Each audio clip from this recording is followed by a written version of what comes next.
En u blaai saam met my in u Bybel na 1 Konings. 1 Konings, in my Bybel is dit ongeveer op bladsy 403. 1 Konings hoofstuk 18 en 19. Ek wil met u oor 'n onderwerp begin praat.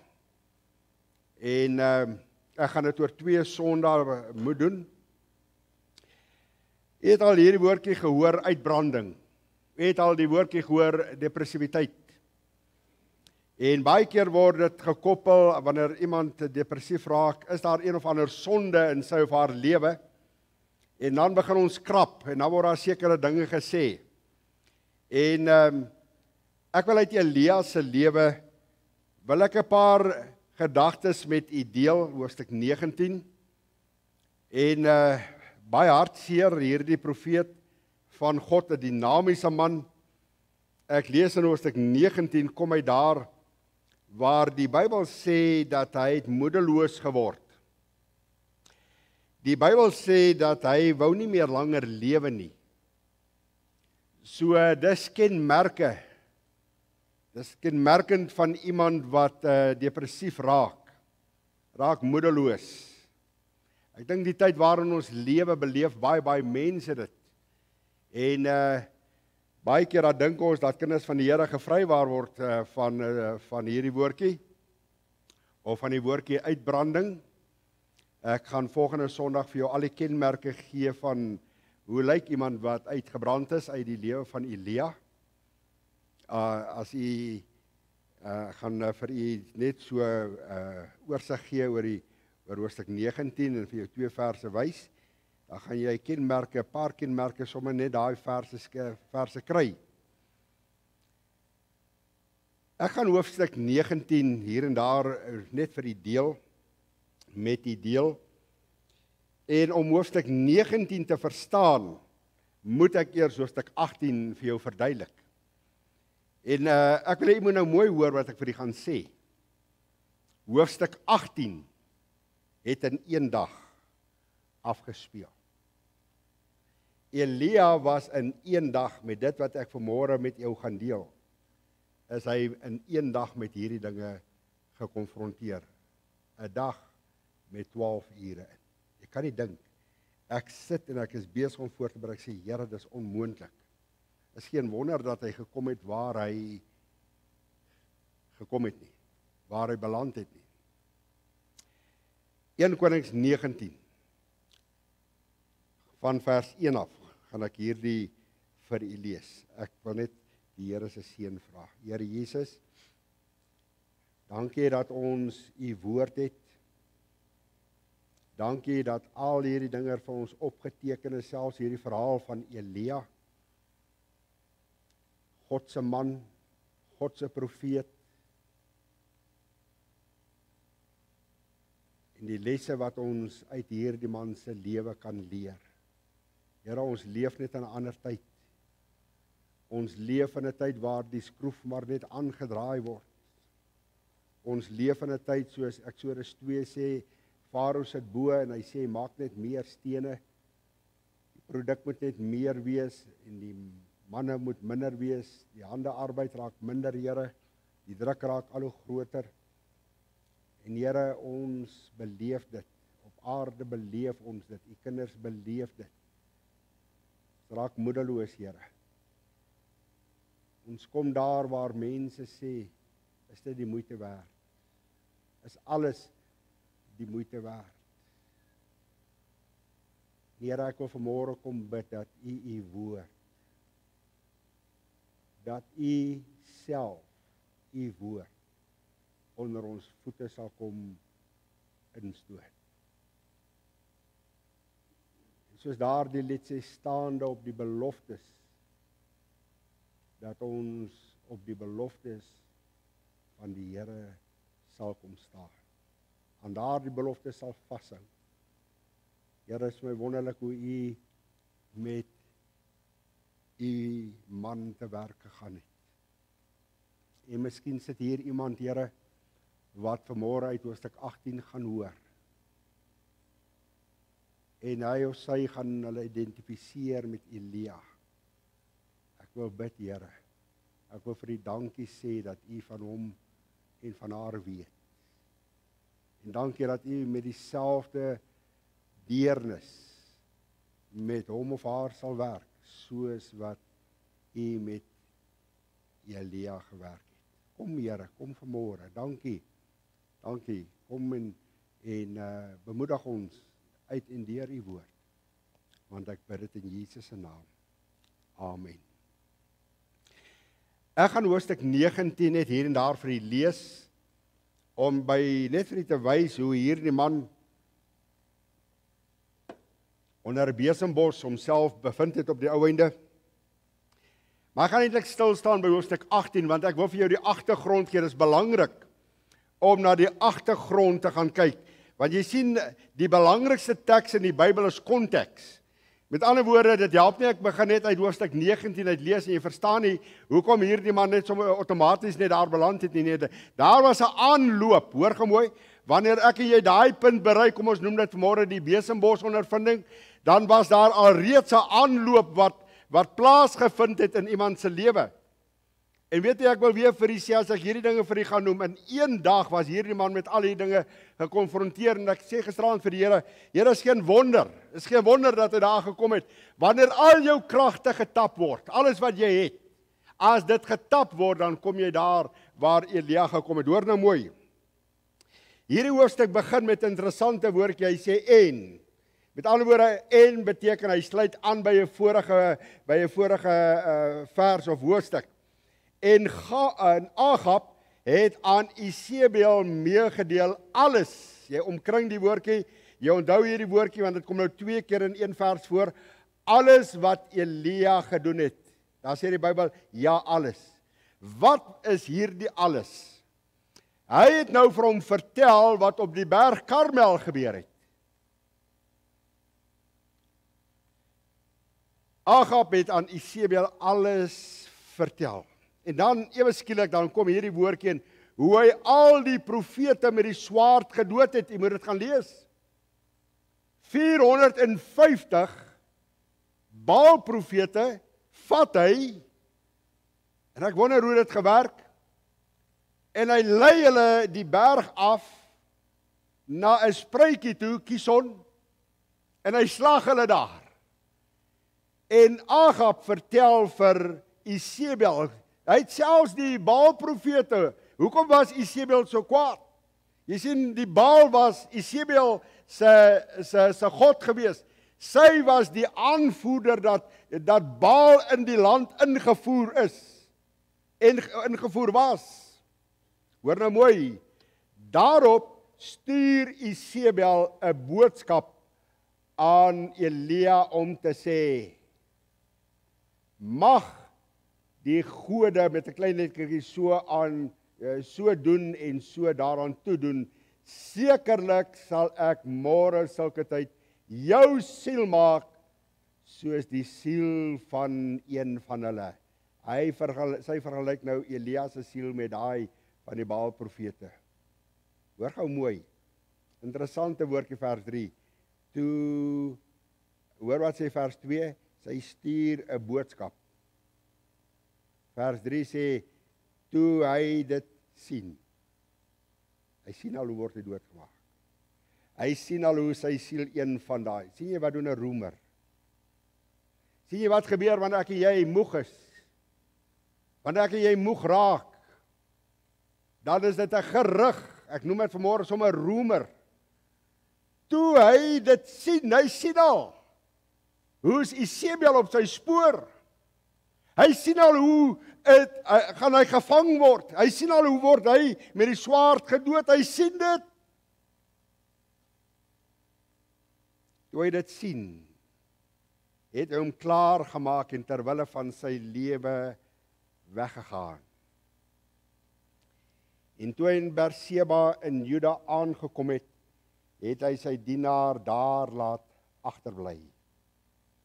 Maar self het hy 'n dagreis ver die woestyn ingegaan en daar onder 'n besembos gaan sit en gewens dat hy mag sterwe. Het jy al so gevoel? Het jy al so gevoel? En hy sê, dit is genoeg.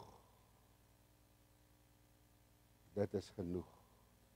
Neem nou my siel weg, Here, want ek is nie beter as my vaders nie. Hoor gou mooi.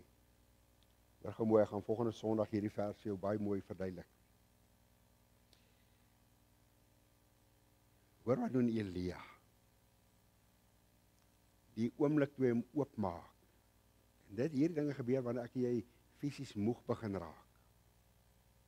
Wanneer dinge vir jou en my te veel raak. Kan ek jou net hierdie woordjie verduidelik? Ek gaan Sondag daarby uitkom, uitbranding. Dit beteken iets het gebrand hier binnekant, hier was 'n vlam. Maar wanneer daai vlam begin doodgaan hier binnekant, wanneer jy uitgebrand is hier binnekant,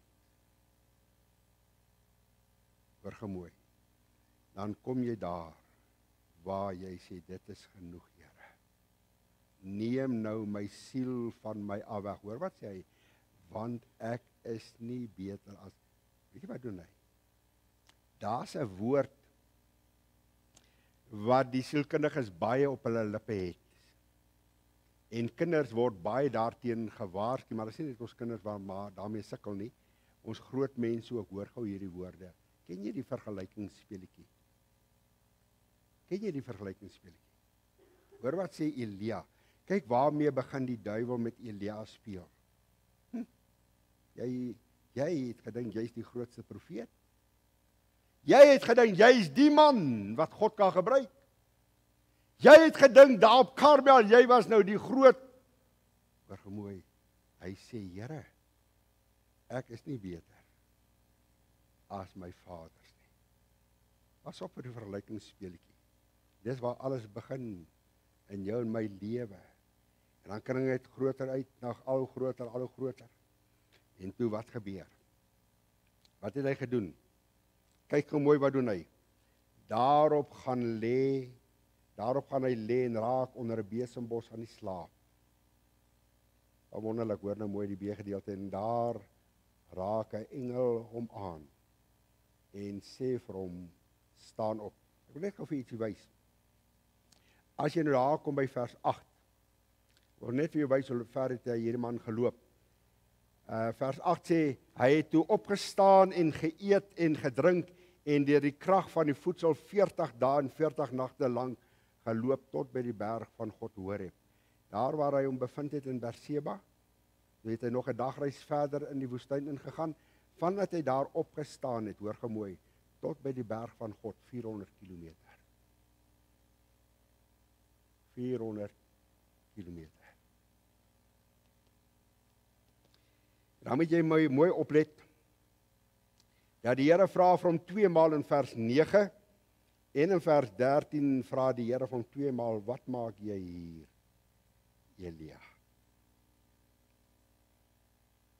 Wat maak jy hier, Elia? En dan lees jy die antwoord presies. Jy sien wanneer ek jy daar kom, dan het ons redenasie vermoë ook 'n bietjie afgestomp. Ons is soos 'n passer verskoon dat ons draai so al in die ronde, antwoord oor en oor dieselfde.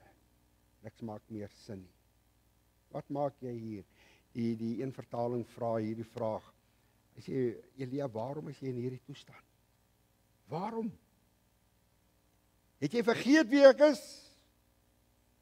Is dit as gevolg van 'n gerug? Dit wat Isebel, wat 'n afgod aanbid? Wat maak jy hier? En miskien is dit die vraag wat die Here vanmôre vir jou gaan vra. Jy gaan daai vraag hier binnekant hoor, wat maak jy hier? Wat maak jy hier, Elia? Ek sê weer om die konteks van hoofstuk 19 reg te verstaan.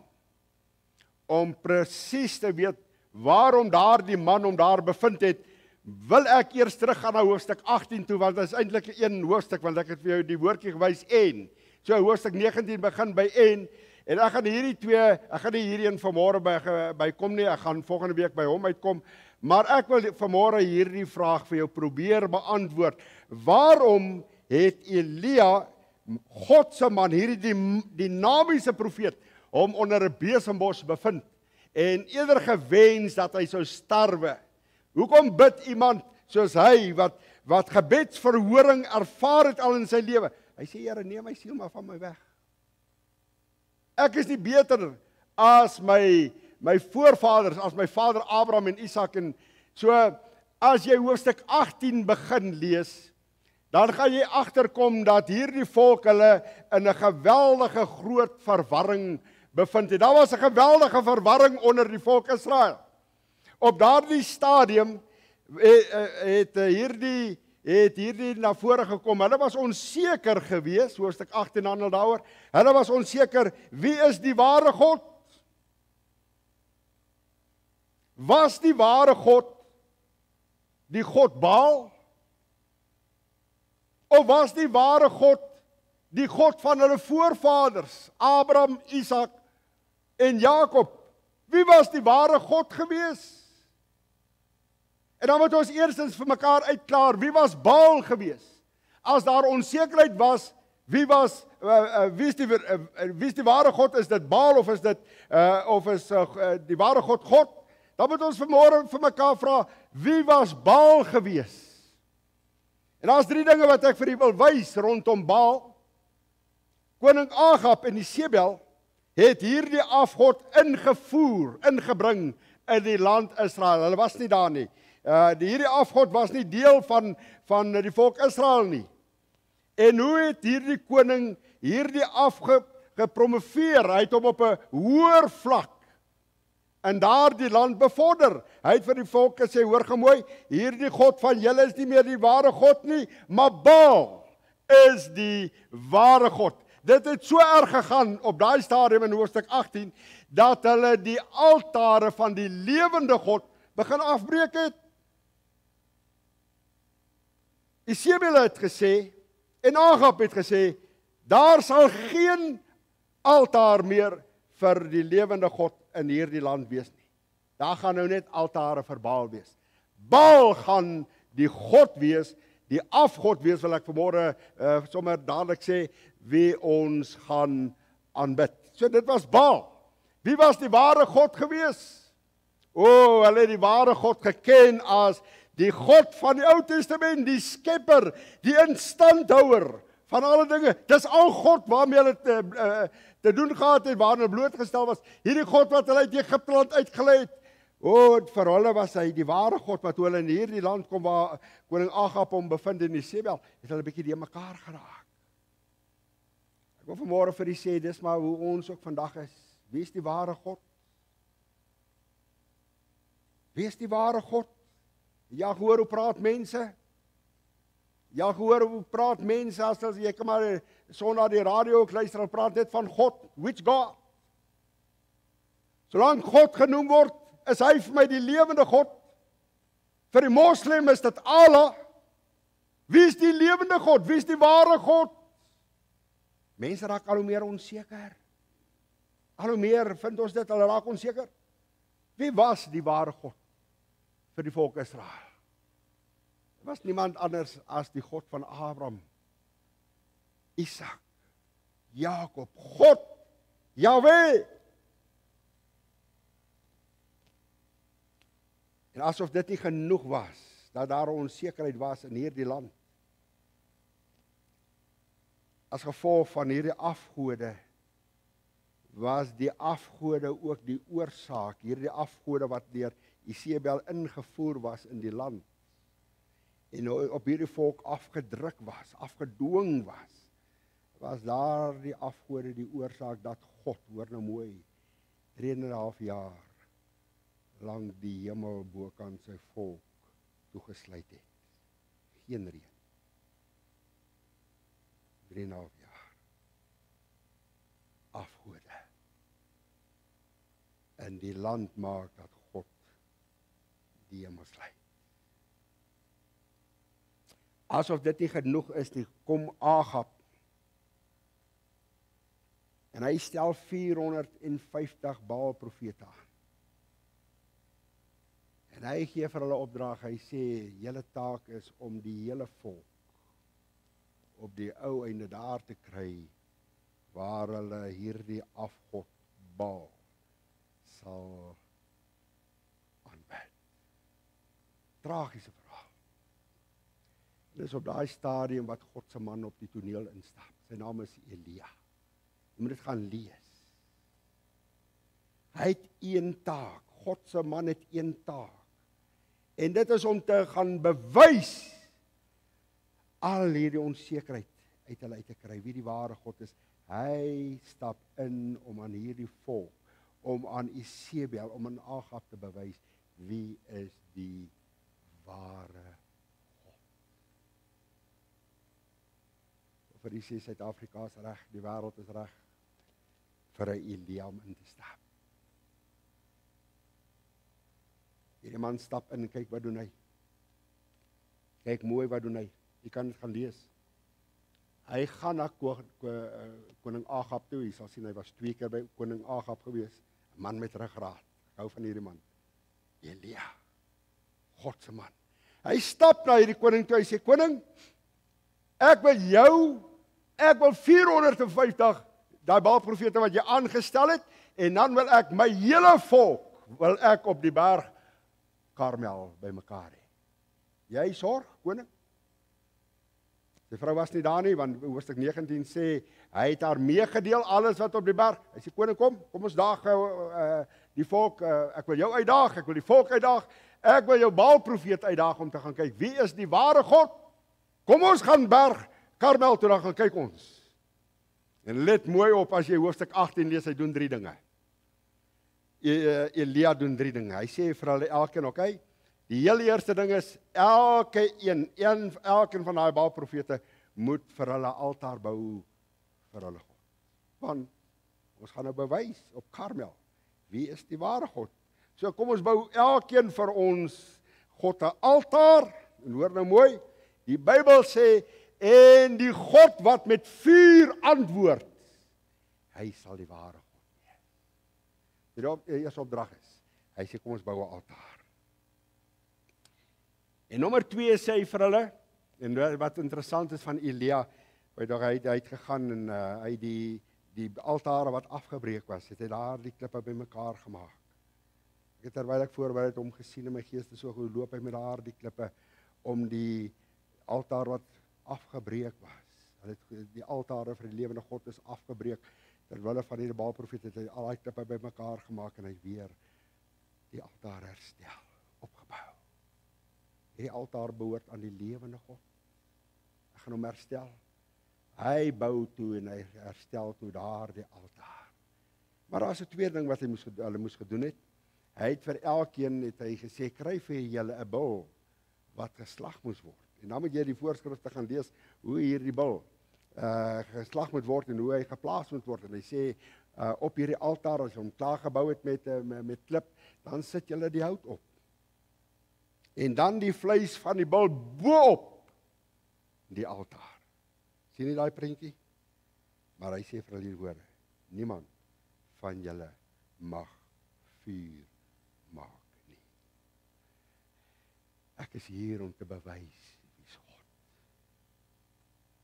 Ek wil vir julle wys, hierdie onsekerheid wat julle in julle hart het, wie is die ware God? Ek wil daai onsekerheid wegneem. Ek wil hê om te bewys, as Baal God is, dan moet hy met vuur antwoord op die altaar. Anders as die lewende God, die ware God is, dan moet hy vuur uit die hemel uitstuur. So jy moet 'n altaar bou, jy moet vuur maak, jy moet jou hout en jou bul daarop plaas, maar jy mag geen vuur maak nie. En dan die derde ding, gaan staan by daai altaar, dan bid jy, elkeen tot sy God. Wat mooi. En hy sê die God wat met vuur antwoord. Hy sal die ware God wees.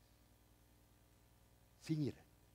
Sien jy hier op die berg, Karmel staan Agab, hy staan 450 van sy Baal-profete, hier staan die hele volk. En dan lees ons, begin hierdie verhaal oor die Baal-profete. Die Bybel sê hulle het 'n hele dag, ek sê dit weer, ek wil hê, jy moet sien wat 'n stryd moes hierdie man Elia hier binnekant ervaar het. Dit was 'n fisiese stryd, dit was 'n geestelike stryd, dit was 'n psigiese stryd, dit was hier binnekant. Hy is besig om Agab uit te daag. Hier is 'n stryd in sy hart. En eendag al hierdie ding wat ek vir jou vertel. En hier staan die Baal-profete by hulle altaar. En hulle begin bid. Die Bybel sê hulle het later begin rondspring. En geroep tot hulle God. Antwoord met vuur, sodat almal op die berg kan sien U is God. Hulle het later opgehou rondspring, hulle het begin met swaarde en spiese sny tot die bloed loop. Het jy gewonder as jy hierdie verhaal lees? Hoekom het hulle dit gedoen? Hoor gou mooi. Kyk wat wil ek vir jou wys. Net om simpatie by hulle God te verkry. Simpatie. O, kyk hoe lyk ons antwoord man net. Net ter wille. Kyk wat het Elia gedoen. Ek wil jy moet dit self sien in God se woord. Wat doen hy? Hoofstuk 18 vers 27. Kyk wat doen hierdie man.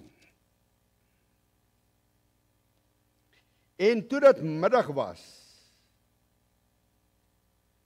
het Elia met hulle gespot en gesê, hy sien nou spring al hierdie Baal-profete. O Here, ek hou U vas.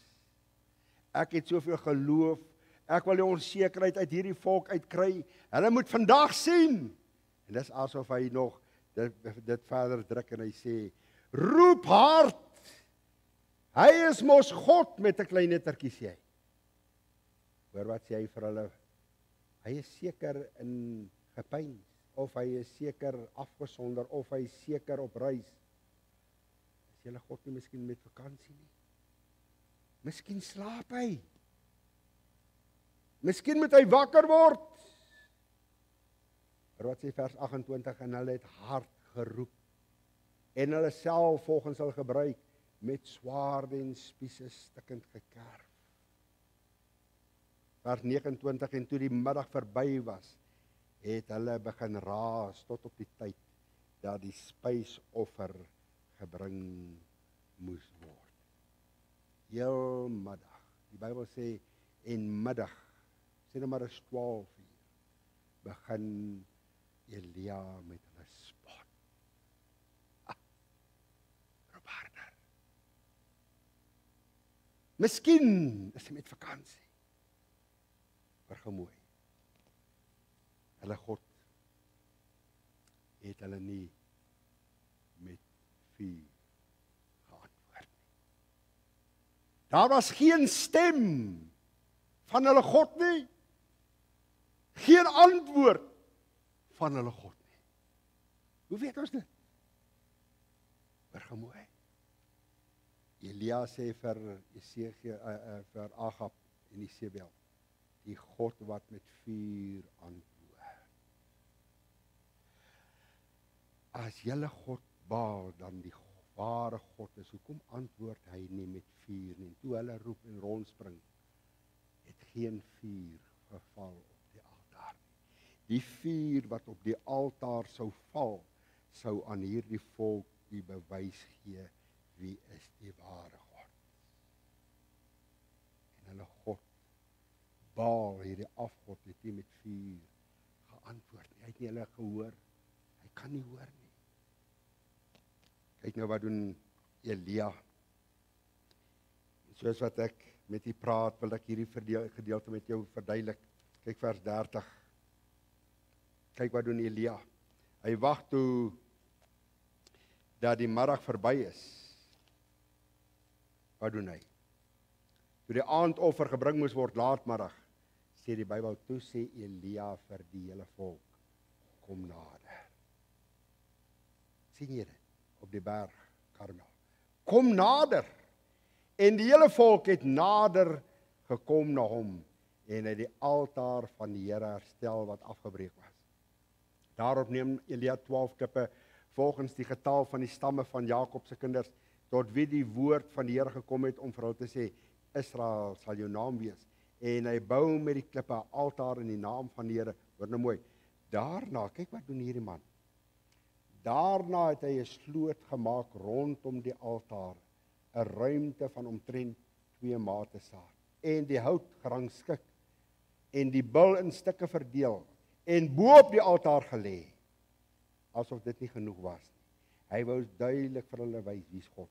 Vers 34 sê, toe sê hy, maak 4 kruike vol water en giet dit op die brandoffer en op die hout. Dat daardie water so deur hierdie hout, hy moet sopnat wees. Hy moet sommer so deurdrup. Hy wil wys wie's die ware God. Maar wat sê hy? En hy sê, doen dit vir die tweede maal. Gooi nog 4 kruike op, nog water. En hulle het vir die tweede maal gedoen. Hy sê vir hulle, doen dit vir die derde maal. Maak 100% seker, hierdie hout is papnat. Wat 'n geloof. En hulle het dit vir die derde maal gedoen, sodat die water rondom die altaar geloop het, en ook die sloot het vol water geword. Let op wat doen hy. Het jy gewonder hoe kom so baie water? Jy sien, hy wou vir hulle wys, die God wat met vuur antwoord, geen menslike vlam. As die altaar sal brand, sal dit nie 'n menslike vlam wees. Dit sal nie blits wees wat dit aan die brand. Nee, hoor gemooi. Hierdie altaar is deurtrek met water, hy's papsop. Gooi water. Die God wat met vuur antwoord. En dan vind ons, hy bid 'n baie kort gebed. Sy gebed is maar net 2 verse lank. Baie kort gebed. Hy begin nou nie met lang gebed en sê, ag Here, jy weet ons hoe kan mense bid om die hand van die Here te draai nie, en die arm van die Here te draai nie. Nee, hy kom by die punt uit. Hoor hoe bid hy. Ek vind dit in vers 36. En op die tyd dat hulle die spysoffer bring, het die profeet nader gekom en gesê, hoor hoe bid hy, sê, Here, God, kyk waar begin hy? Here God van Abraham, van Isak en Israel. Laat dit vandag bekend word dat U God in Israel is. En ek knegt. Want hulle het hom begin bespot. Hulle het die spot gedryf met Elia. Is jy God se man? Hoor bid hy, Here, dat die volk sal sien dat U God is en dat ek deur U gestuur is. En dat ek al hierdie dinge op U woord gedoen het. Hoor wat sê hy vir die Here.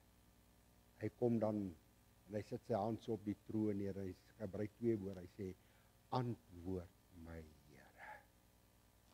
Antwoord my, sodat hierdie volk kan erken dat U Here God is, en dat U hulle harte tot U kan, hoekom het hy dit gedoen? Hoor gemooi.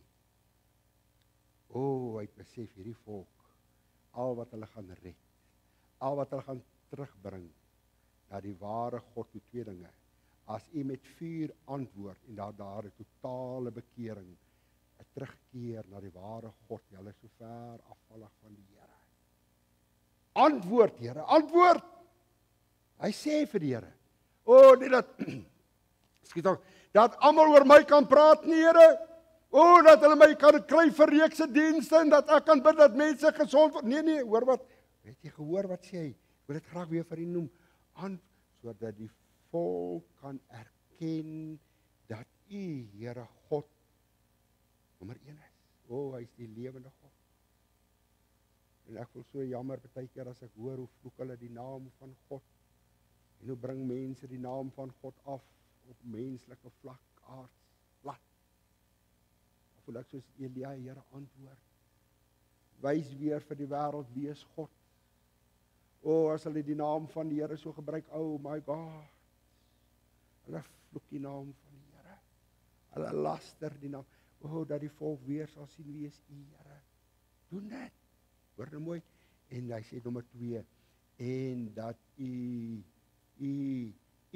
hulle hart tot U laat terugkeer. En kyk wat gebeur toe daai gebed bid, in 'n oomblik. Toe Elia met die ware God praat, gebeur daar 'n geweldige groot wonderwerk. Wat was hierdie wonderwerk? Die God wat met vuur antwoord. Antwoord my, Here. Antwoord. Hoor, sit hy sy hand op die troon. Antwoord my, Here. Hoor jy sy motief? Hoor jy hoekom bid hy? Hoor jy hoekom wil hy hê dat die Here met vuur antwoord? Dat hulle weer sal sien dat U die ware God is en dat U die volk kan terugkeer, Here. En die wonderwerk gebeur. En God, die ware God, die lewende God, stuur vuur uit die hemel. Het jy opgelet wat het daai vuur gedoen? Kan ek vir jou wys? Hierdie vuur uit die hemel het 'n paar dinge gedoen. Kyk wat sê vers 38. Daarop het die vuur van die hemel neergeval en die brandoffer en die hout op die altaar alles verteer. Sien jy daai prentjie? So die vleis en die hout, hy het die klippe verteer. Al die klippe waarmee die altaar gebou was. As God werk, vriende, hy stuur sy vuur. Daar's 'n derde ding. Selfs die waters rondom die altaar. Verbuisterende vuur, as God se antwoord, Here, antwoord. Dat hierdie volk kan weet. En God gryp in. En nog 'n wonderwerk gebeur. Geweldige reaksie op hierdie vuur wat uit die hemel uitkom. 'n Reaksie by die volk. Kyk wat was daardie reaksie. Kyk op vers 39. Ek wil net jy dit in jou Bybel sien, dis hoekom ek dit nie op my bord vir jou gooi nie.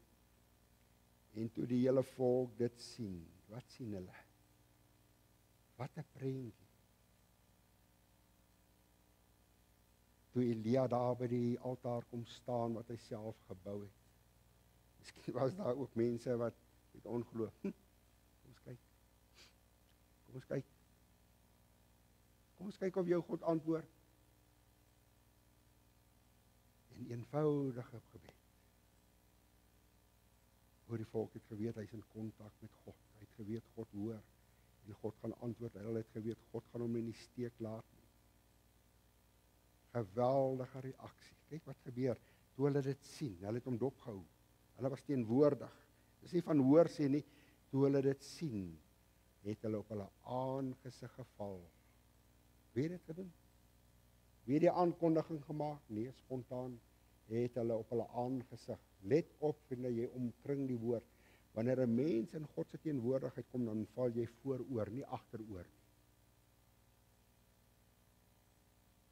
Het hulle vooroor, die volk het vooroor geval. En hulle sê hierdie woorde, hulle is in sy teenwoordigheid. Die Here, hy is God. Die Here, hy is God. 'n totale bekering, Here, sodat ons sal sien dat U is die ware God, nommer 2, en dat U hulle hart tot U sal laat terugkeer. Sal terugkeer van Baal aanbidding, Here, na ware God aanbidding. Dit is die plaas van U is Here. U is Here.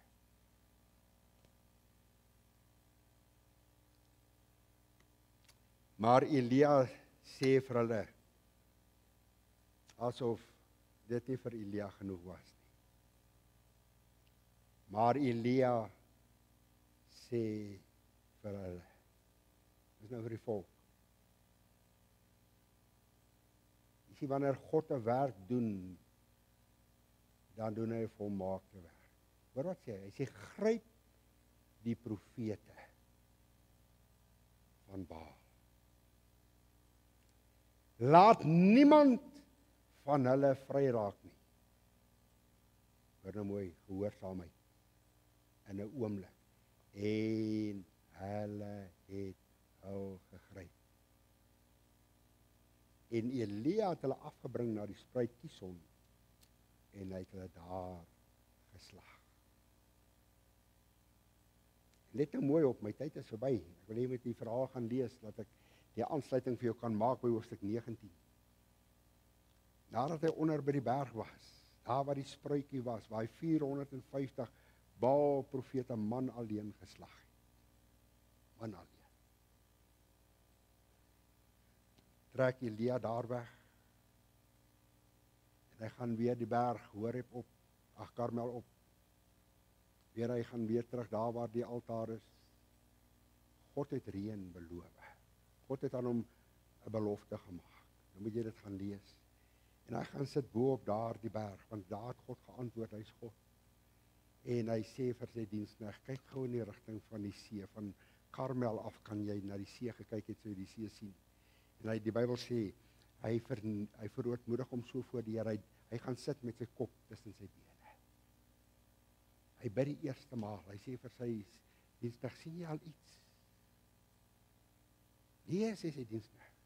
Hy bid vir die tweede maal, sien jy iets wat die... Nee, nog nie. Die Bybel sê, hy het 7 maal gebid. En hy vra vir sy diensknegt, wat sien jy? Hoor nou mooi. Ek sien 'n wolkie. Soos die grootte van 'n man. 'n Wolkie. Verkleiningsvorm. Ek sien net 'n wolkie. God reën stuur.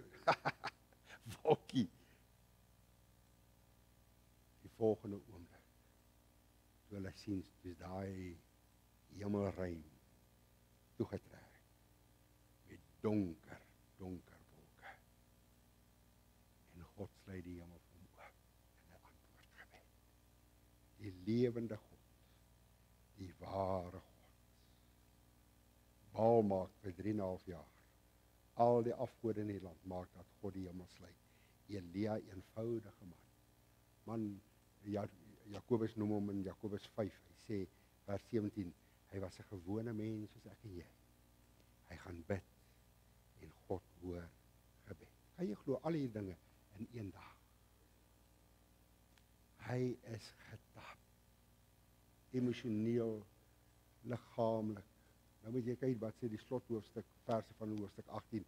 En toe hardloop hy voor die wa van die koning uit. Hy hardloop nog 'n afstand ook. Uitgeput.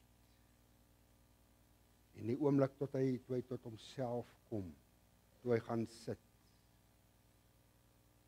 En Agab het alles vir Isebel vertel. Wat Elia gedoen het, ja alles.